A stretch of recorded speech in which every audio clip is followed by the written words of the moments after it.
Welcome back to part two of this five-part series on five theories that will actually change your life. Today, we're talking about why the small things we let slide might be a bigger deal than we think. Life is beautiful.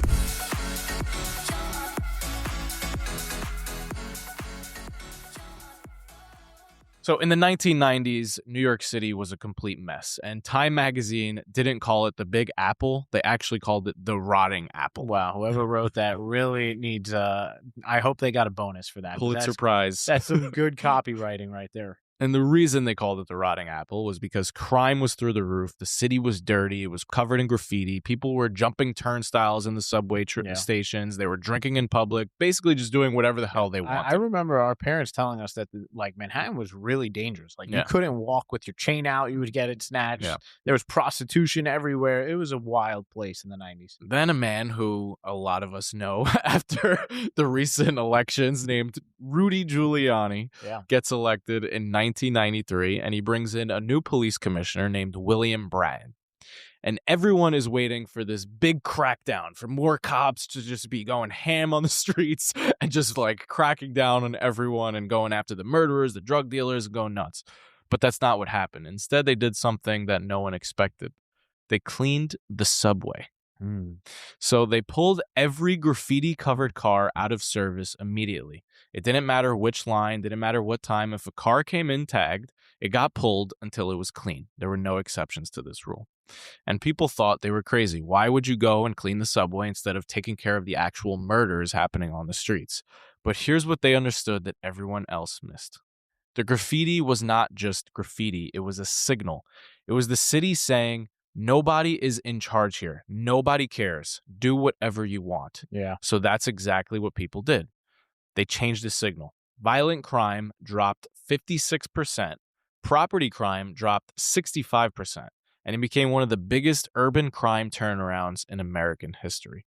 Yeah, this is a wild story. I remember once upon a time when I was in college and a criminology major. Yeah. This was, I learned this concept and I was mind blown by it. Yeah. There's actually before this happened, the theory that we're talking about today is actually called the broken glass theory. Yep. And you probably learned about it in your criminology class. That's exactly right. Yeah. So before any of that, there was a guy named Philip Zimbardo. He was a Stanford psychologist who in 1969 took two identical cars and parked them in two different neighborhoods, one in the Bronx and one in Palo Alto, California. These cars had no license plates and their hood was up, so it looks like they're just these abandoned cars that were just left there. So in the Bronx, within 10 minutes, people started stripping it. They got the battery out, they took the radiator. Within 24 hours, anything of value within this car had been taken. And then something interesting happened. People started destroying it, breaking the windows, denting the panels, just complete destruction. The car in Palo Alto, though, nobody touched it. Days went by and nothing happened to this vehicle. Same car, same setup, completely different outcome. So Zimbardo did something a little crazy after that. He walked up to the one in Palo Alto himself and he smashed it with a sledgehammer, but he made sure he was doing it right in front of other people walking by. Within hours, other strangers were joining in. That's when it clicked for him. It was never about the neighborhood. It was never about the type of people. It was about the signal that the environment was sending. Yeah. One broken window, one moment of visible disorder left unaddressed tells everyone around it, nobody's watching, nobody cares. The standard here is low. That is the broken window theory. That's a great theory. So why does this actually matter? And the answer is because we all have broken windows in our own life. The pile of clothes on the chair that's been there so long, it's basically furniture now. The one skipped workout or the broken diet or the unmade bed. All of those things are slowly becoming normalized in our life and affecting us more than we think. Those little things that we let slip are the broken windows, are the signals that basically are telling our brain the standard here is low. Nobody is in charge, right? And those standards bleed into all of our actions. And the opposite of this is also true and visible, right? And you know the story about the last time the Japanese soccer team was in the World Cup? Yeah, they cleaned So they basically lost the game.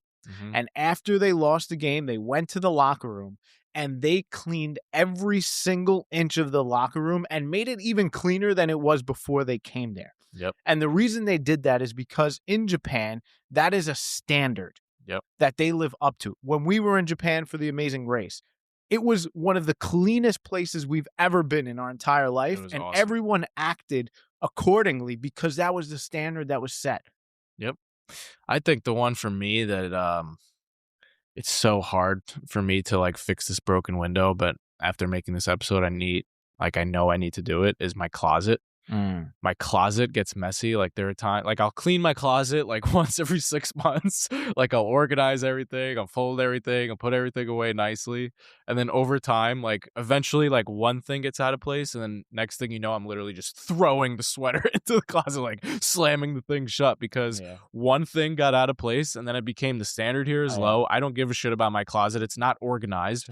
Boom, who cares? Trust me and Amanda, I think that is one of the only things we fight about is our where we put our snacks in our house, and that little drawer just I clean it up and then it always gets messed up, and it's because of this exact thing.